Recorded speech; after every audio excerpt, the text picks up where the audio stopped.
and good day. Welcome to Music Motors, and what a sweaty and hot day it is to be driving a hot hatch. This is the 2019 Volkswagen Polo GTI. Now, whilst you could go for something a little bit more bland with a 1 litre TSI in the Polo, why would you choose that when you could choose a 2 litre, 200 brake horsepower, 320 newton meters of torque engine, which will propel you to 62 miles an hour, 6.7 seconds, top out at 147, and realistically only costs without options about £23,000. Now this one is about £26,000 with a variety of options on it.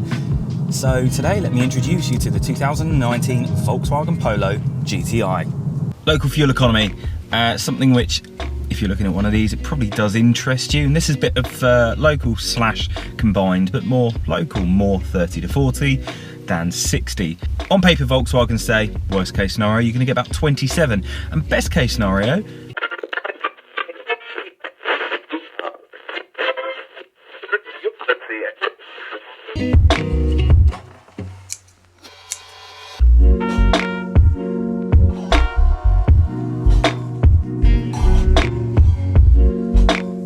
so surprisingly, I got over 40 miles per gallon on that run. Now, I do appreciate the fact that there is a 60 mile an hour section in that, but this run today included a lot of traffic and a lot of start-stop, and this, I mean, without it probably would have seen about 45, but with it, so 40.8 miles per gallon. And when it comes to sitting in traffic, it's easy, it's quite comfortable, the visibility's good if you're moving out the way to mean that motorcycles can go past you, and it's relatively quiet when you do get up to the slightly higher speeds, but to be honest, as an around town hot hatch goes, this is really impressive. Outside, the Polo has been updated with the new Volkswagen design language, so it means longer kind of straights, quite jagged edges, but beautifully styled. The front end is quite distinct and definitely looks Polo. In fact, it's quite understated considering it's the hot version. Nothing at the front end kind of shouts that it's that hot. It kind of blends in quite nicely. When it comes to the side, again, understated. It has nice lines and it does have nice sharp edges. However, nothing really stands out from a standard Polo. The back end is about the only place that it ends up giving it away, being that it's got the double exhaust at the back, although it's only a single pipe there. You've got double ends, that's the only thing, and some badging which says GTI. Now the alternative alloys, they sort of give it away as well, as realistically they are finished in such a beautifully perfect way that you wouldn't want the standard alloys, you want to go for the alternates. And they do cost a little bit extra. I think it's a £600 option, but they're entirely worth it. Surprisingly, although they're quite low profile, you don't worry about hitting curbs with them, and the design is beautiful. The outside is just refined and Volkswagen. It's just not too shouty, which is really what I expected from although you call it a micro hot hatch, a hot hatch. You expect it to shout a bit more, like a Fiesta ST does, like a Cooper S does, and it's just a bit understated. But as a result, it means no one really knows what you're driving until you put your foot down. And boy, does it look good when it's going along. And that really goes for any Polo. They do look really good in almost any setting, but I just found the outside was a little bit tame for what you would expect them to be. So I guess really you'd say the redesign is successful because it's lovely, it's really good looking, but as a hot hatch goes, you just like it if it had a bit more, I don't know, oomph on the outside, because it's got plenty of oomph when it comes to performance. A lot like last week, I'm going to take you along to my gig and showcase just what this turns around when it's being used for everything. A really combined cycle. So first things first though, my equipment needs to go in the back.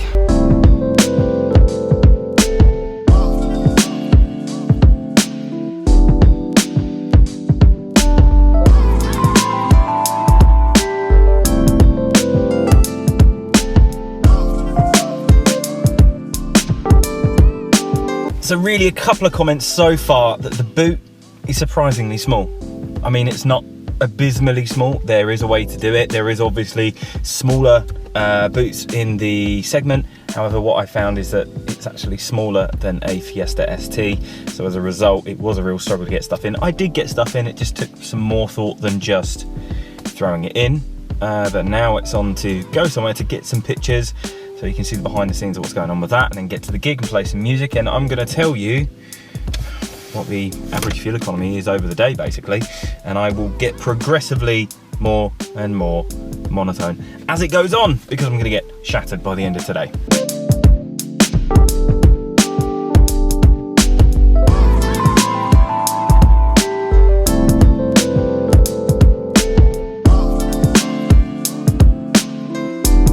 Okay, first little stop thus far, getting 46 miles per gallon. That's an easy 46 miles per gallon. I could easily have seen 50, because on the motorway, when I was actually sat at an average speed, it crept up to it. What knocked it down was this start-stop traffic, accelerating, deaccelerating. If you let this coast down the hill, which is what I really wanted to do in the traffic, then the economy would have been much better, but because people decided not to want to coast, using the brakes constantly, as soon as you touch the brake, it pops itself back into gear when it's in economy mode. But now I'm going to take some pictures and soak myself. I'm just going to point you forwards and you'll see me running around like a headless chicken or something like that.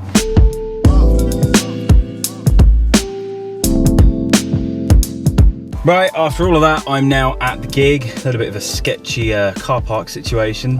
The bit with the animals was the overflow car park, and naturally, I'm not parking there. I'm a little bit early, I've got to chill for a little bit. I'm going to edit some photos, and then we'll get with the behind the scenes of the gig.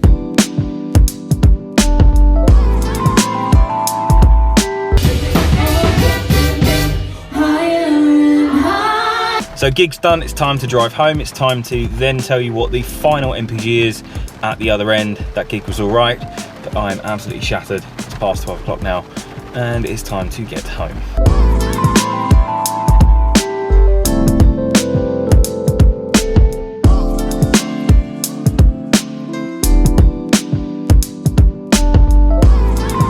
That is the end of the day.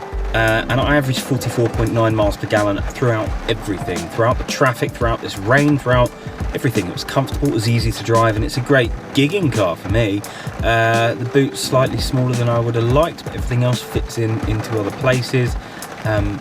This is a very competent and comfortable car to drive from a daily point of view. Let's talk about the interior. And the fact that when you go from this understated exterior, you get into something which is actually quite shouty, very quiet, and filled with technology. So from a driving perspective, visibility is very good on the inside. Now up front, you do have a 10.4 inch display in front of you, fully adaptive, can basically be customized to however you want it to be. When it comes to your 8-inch infotainment screen, well, that's a lovely size for the cockpit. So as a result, when you've got things like Waze running on Apple CarPlay, you can see loads. The standard sound system, as is typical with Volkswagen Audi Group, is incredible. It's loud, it's punchy, it's adaptive, as in you can change mid, treble, bass, everything as you want. If you really want premium audio, you are going to pay for it, but if you're happy with something which is pretty good, the standard system does it extremely well. Now when it comes to the seats, they hold you fantastically. These ones have a really, really lovely cloth finish, a brilliant GTI finish. This is what I see this pattern as. Red on the front dash, a little bit weird on a blue exterior car, but not terrible. Rear legroom, not great, but it's not really tailored to take rear passengers that much. However, if you had a shorter driver and front passenger, you wouldn't have too many issues. The boot really is where the issue lies on the interior, because it's quite small, smaller than a lot of the competition. Does an all right job, would do your weekly shop fine, but barely passed my gig test. So really the interior is comfortable, it's nice to be in, it's relatively refined. Depending on what tyres you put on, you will find the interior is quite noisy, but not so stupidly noisy that you can't deal with it. It's just something to bear in mind. You might want to put quieter tyres on. Aside from that, I really like the interior, and the technology is great. It's in front of you, it's at your fingertips. Volkswagen have done a superb job of making the new interior of the Polo fantastic.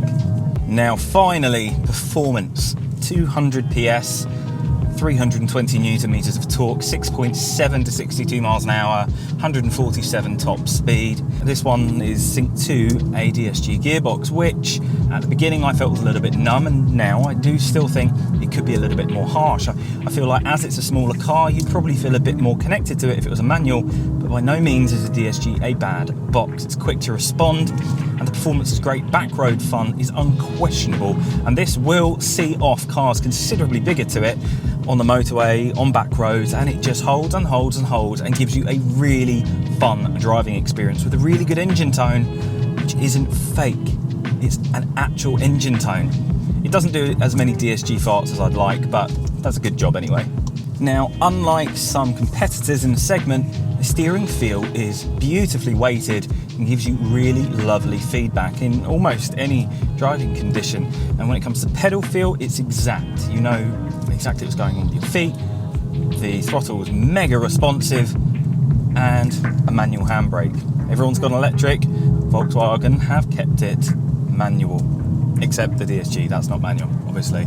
Although technically, well, let's not go there. As a summary of the driving feel, I just found it really surprising. I think I would have connected better to a manual box, but if you like a DSG and you get on with it, then by all means go for it, because it is superbly capable at everything you throw at it. Economy-wise, Volkswagen claim at low you're going to see about 27, medium about 35, and high about 47. Realistically, all are totally achievable. Right now I've been driving around town, just around town, and I'm seeing 33. I've got aircon on, blowing in my face, although you can't really hear it. And really, it's just been stop-start constantly while I've been going around. The one thing that I will say is on the motorway, you could get over 47 miles per gallon. You could quite easily see 50 if you're careful enough, if you drive at 65 miles an hour. As an average, I tended to see about 42 miles per gallon combined with more motorway heavy, and about 37 miles per gallon combined when it was more town heavy. But for a 2-litre TSI engine, which can get you to 147 miles an hour, I think that's a really, really good feat to be able to get. And when it comes to around town, as I've stated before, the visibility is great, and it's a small, nippy city car. None of that noise was fake. That's all within reason. The actual engine noise coming into the cabin that you can hear. I found this just so much fun to drive and just so capable at everyday life. It made me question my decision that the Golf GTI is the best of that part of the segment. But I suppose really the Golf GTI is the best of the normal hot hatch. I think this is up there in my top 2 of being the best smaller hatch. However, the price is slightly more expensive, but something you could deal with, I feel, because the outside quality is fantastic. The inside quality is typically German and refined, and the driving characteristics are exactly what you want from a fun little car like this.